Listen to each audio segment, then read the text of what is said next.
потому что даже самый лучший в мире хирург не сделает сам себе операцию. Почему в России и в других странах СНГ так сильно надрачивают на бумажки, дипломы, аттестаты и так далее? Потому что есть такая поговорка, которую все нам заложили в детстве, да, которую нам долбили, что учение свет, а не учение тьма. Вот и все учатся, но никто не учится, как зарабатывать, как монетизировать то, чему ты научился, большие деньги, чтобы у тебя была классная, хорошая жизнь, на хорошем уровне, не только у тебя, а еще, возможно, у твоей жены, твоих детей, и, в принципе, чтобы у тебя все было хорошо. И при понадобности тебе нужны были большие деньги, и ты мог уехать, что-то купить, машину за наличку, квартиру за наличку, если тебе нужно, или дом за наличку.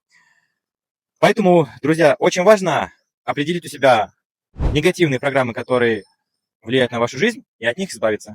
Но сами вы этого не сможете сделать, потому что даже самый лучший в мире хирург не сделает сам себе операцию. Всегда будет кто-то другой, который на стороне будет ее делать. Поэтому также вы можете обратиться ко мне, и мы именно разберем ваши негативные установки, которые есть у вас в голове, которые мешают зарабатывать как минимум в 2 раза больше. И я знаю как.